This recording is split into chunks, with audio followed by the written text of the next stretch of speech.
Finally साल में 2 बार होने वाला एग्जाम सीटेट, जिसका नोटिफिकेशन आपका आ चुका है। अभी इस एग्जाम से रिलेटेड आपको मैं क्लियर करूंगा कि सीटेट क्या है, इसके लिए फॉर्म कहां से भर सकते हो, योग्यता इसके लिए क्या रहने वाली है, फॉर्म फीस आपकी क्या रहेगी, उसी के बाद में सिलेबस क्या रहेगा, पैटर्न क्या रहेगा, पूरी जानकारी इस वीडियो के माध्यम से आप सभी छात्रों को दी जाएगी।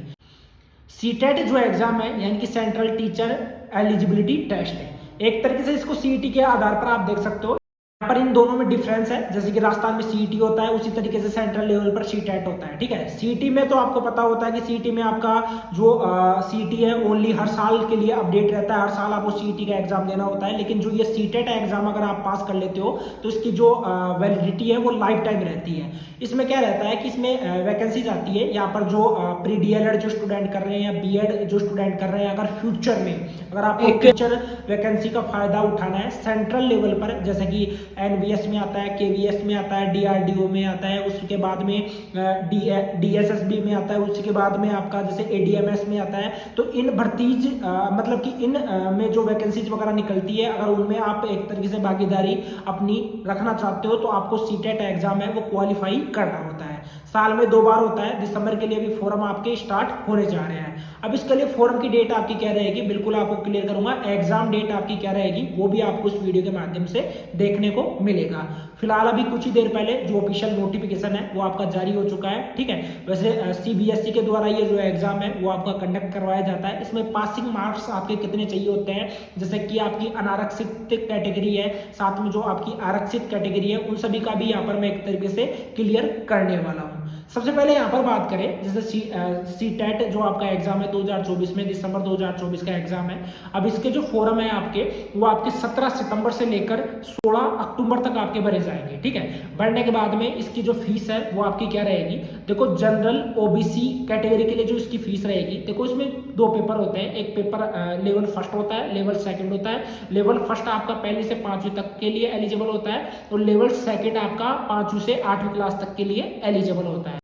फर्स्ट में बात करें यहाँ पर जनरल ओबीसी की, देखो इसमें क्या होता है कि जो लेवल फर्स्ट रहता है उसके लिए तो जो बीएसटीसी यानी प्री डीएलएड के स्टूडेंट है वो एलिजिबल रहता है। यहाँ पर किसी भी स्टेट के अगर आप स्टूडेंट हो और आपने उस स्टेट से एक तरीके से प्री डीएलएड अगर आपने कर रखा है तो आप ये जो एग्जाम है वो इसके लिए फॉर्म है वो आप भर सकते हो। आपने बीएसटीसी कर रखा है या आपने बीएड कर रखा है तो आप फॉर्म भर सकते हो।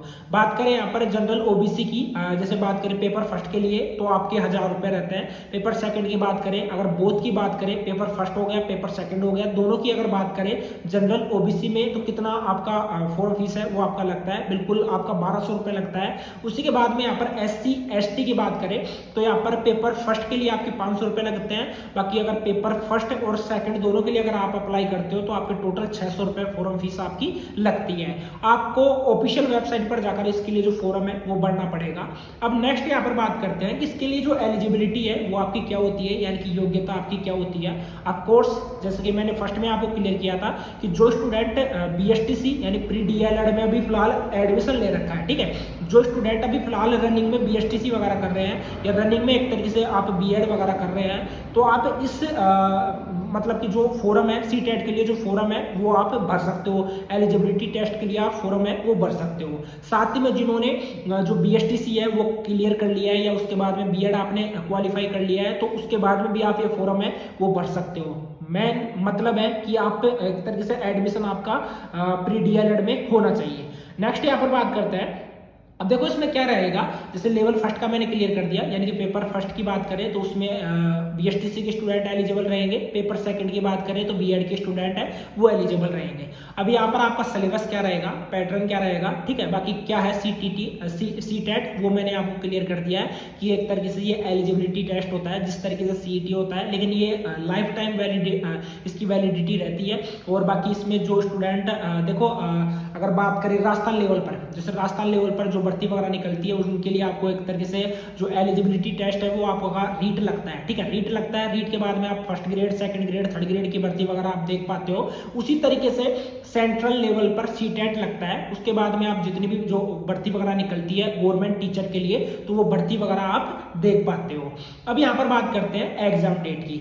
देखिए आपका जो एग्जाम डेट है वो आपका 1 दिसंबर 2024 रखा गया है और ये जो एग्जाम है 136 सिटीज में करवाया जाएगा। बाकी इसके लिए मैं आपको क्लियर कर दूं, इसमें जैसे कि अभी फिलहाल आप फर्स्ट में फॉर्म वगैरह भरते हो तो आपको मन पसंदीदा जो एक तरीके से सेंटर है वो आपको मिलता है। और जैसे जैसे आपका टाइम निकलेगा, जैसे कि यहाँ पर लास्ट डेट 16 अक्टूबर रखी गई है, तो तब तक जैसे कि आप 10 या 15 अक्टूबर के बीच में बढ़ते हो तो उस टाइम जो भी आपको सेंटर मिलता है वो एक तरीके से पहले से शेड्यूल होता है, वो सेंटर है वो आपको देखने को मिलेगा। साथ ही में 20 लैंग्वेज में जो ये एग्जाम है वो कंडक्ट करवाया जाता है, ठीक है।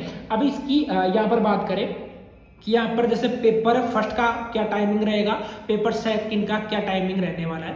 देखो पेपर फर्स्ट आपका रहेगा वो मॉर्निंग की शिफ्ट में रहेगा, जिसका टाइम आपका 9:30 बजे से लेकर 12 बजे तक रहने वाला है। और जो पेपर आपका सेकंड रहेगा वो इवनिंग की शिफ्ट में रहेगा, जिसका टाइम आपका 2:30 बजे से लेकर आपका 5 बजे तक रहने वाला है। नेक्स्ट यहाँ पर बात करते हैं, देखो इसको एक बार ही आपको पास करना होता है, और इसमें आपको मैं क्लियर कर दूं कि इसके लिए जो एग्जाम पैटर्न है वो किस तरीके से रहता है। जैसे फर्स्ट में आप बात करें यहाँ पर पेपर फर्स्ट की, पेपर फर्स्ट में क्या रहता है कि यहाँ पर 150 ट्यूशन रहते हैं, जैसे कि आपको कैटेगरी इस तरीके की देखने को मिलेगी। बाकी मैंने ऑफिशियल जो नोटिफिकेशन है या एक तरीके से नोटिस बोल सकते हो या पीडीएफ बोल सकते हो, वो मैंने टेलीग्राम पर डाल दिया है। टेलीग्राम का लिंक आपको डिस्क्रिप्शन बॉक्स में मिल जाएगा, तो एक बार आप टेलीग्राम पर जाकर देख लेना, वहां से आपको पूरी जानकारी है वो क्लियर हो जाएगी, ठीक है। उसी के बाद में 150 नंबर का आपका पेपर रहेगा, पेपर फर्स्ट है, उसमें नेगेटिव मार्किंग किसी भी तरीके की नहीं रहती है। लेवल फर्स्ट आपका जैसे मैंने क्लियर कर दिया पहली से 5वीं क्लास तक रहेगा, लेवल सेकंड आपका 5वीं क्लास से 8वीं क्लास तक रहता है।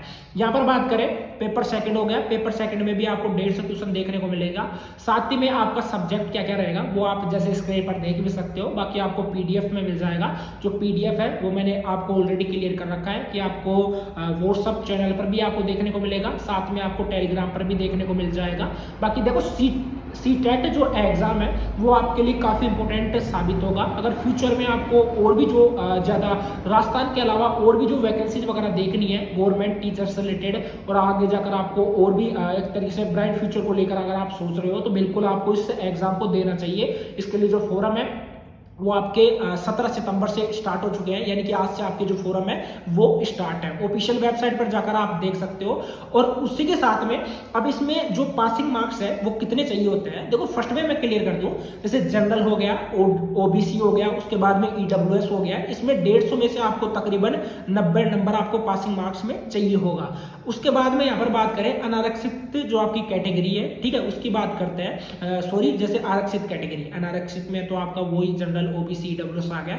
आरक्षित में जैसे एससी एसटी आ गया, उसमें आपको टोटल 150 नंबर में से 82 नंबर आपको चाहिए होते हैं पासिंग मार्क्स नंबर। तो ये पूरा एक क्राइटेरिया रहता है जिसको मैंने बिल्कुल यहाँ पर आपको बखान कर दिया है। इसके बारे में जितनी भी जो इन्फॉर्मेशन है वो मैंने यहाँ पर बिल्कुल क्लियर कर दिया है। बाकी आपका कोई डाउट रहता है किसी भी चीज को लेकर तो आप मुझे कमेंट बॉक्स में कमेंट करके पूछ सकते हो। बाकी इसका जो ऑफिशियल पीडीएफ है वो टेलीग्राम पर मिल जाएगा, ऑलरेडी मैंने आपको बार बार बोल दिया है। चैनल को सब्सक्राइब नहीं किया है तो चैनल को सब्सक्राइब कर लेना। मिलते हैं किसी नेक्स्ट वीडियो।